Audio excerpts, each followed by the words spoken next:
Hello viewers, আসসালামু আলাইকুম। কেমন আছেন সবাই? আশা করি ভালো আছেন। আপনাদের জন্য খুব সুন্দর একটা রেসিপি নিয়ে চলে আসলাম। আমি আজকে চিকেন থাই স্যুপটা দেখাবো আপনাদের। আমার বাচ্চার জন্য আমি আজকে সন্ধ্যার নাস্তা এটা করলাম এবং তাই ভাবলাম আপনাদের সাথে শেয়ার করি। তো চলেন রেসিপিতে ফিরে যাই। আমি এই রেসিপিটা কমপ্লিট করতে নিয়েছি প্রথমে চিংড়ি মাছ এবং সেগুলোকে খোসা এবং মাথা ছাড়িয়ে নিয়েছি এবং ভেনটা পরিষ্কার করে নিয়েছি। তবে লেজের অংশটা কিন্তু সাথে আছে, এটা কিন্তু দেখতে খুবই ভালো লাগে।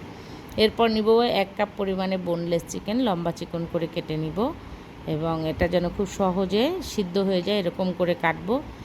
মুরগির মাংস সিদ্ধ হতে যেহেতু একটু সময় লাগবে, তাই চিকন চিকন করে কাটতে হবে।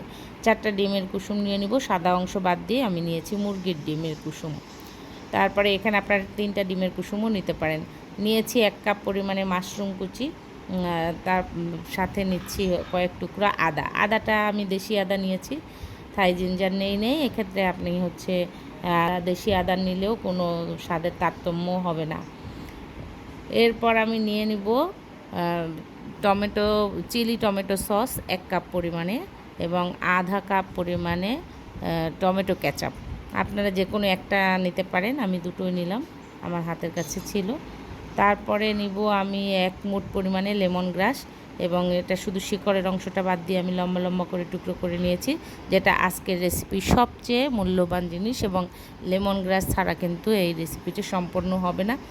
এবং এটা হচ্ছে 2 টেবিল চামচ লাইট সয়া সস দিয়ে দিচ্ছি আর 1 টেবিল চামচ দিচ্ছি হোয়াইট ভিনেগার। আপনার প্রত্যেকটা উপকরণ কিন্তু দেখে দেখে এরকম করে দিলে আপনার খাবারটা কিন্তু একেবারে রেস্টুরেন্টের মতোই স্বাদ, গন্ধ এবং রং সবটাই কিন্তু একরকমই হবে। লবণ স্বাদ মতো, চিনি নিয়ে নিব 2-4 চামচের করে। আপনি এখানে একটু কম বেশি করে নিতে পারেন, তবে আমার রেসিপির জন্য আমার মনে হচ্ছে 2-4 চামচ একদম পারফেক্ট। এবার 2 টেবিল চামচ পরিমাণে কর্নফ্লাওয়ার আমি পানিতে গুলে মিশিয়ে নিব, যাতে এটা দলা না পেকে যায়। এটা কিন্তু অবশ্যই ঠান্ডা পানিতে গুলিয়ে দিতে হবে।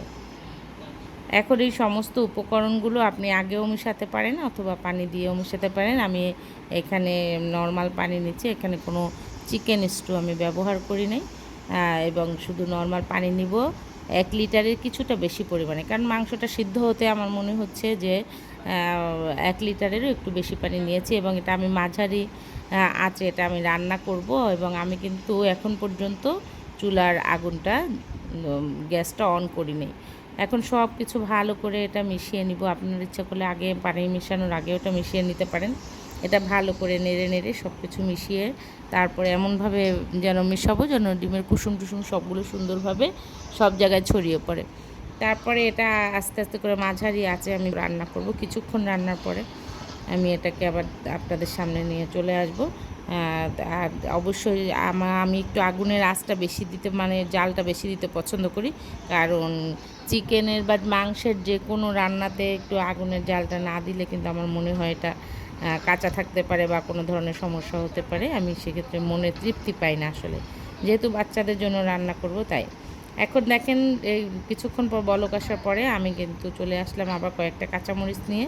এখন আপনি যদি ঝাল খেতে পছন্দ করেন অবশ্য কাঁচামরিচগুলো এখানে মাঝখান থেকে কেটে দিতে পারেন, অথবা আমি কিন্তু শুধু ফ্লেভারটা আসার জন্য আস্ত করে দিয়ে দিয়েছি, কারণ আদাতে যতটুকু ঝাল হবে তাতেই কিন্তু চলবে। এবং শুকনো মরিচের, লাল মরিচের গুঁড়া আমি এখানে অ্যাপ্লাই করব না আর, এটা কিন্তু রেসিপিতে আছে, আপনি ইচ্ছা করলে এটা অ্যাড করতে পারেন। যাদের ঝাল খেতে পছন্দ করেন 1 চামচ পরিমাণে শুকনো মরিচের গুঁড়া দিতে পারেন।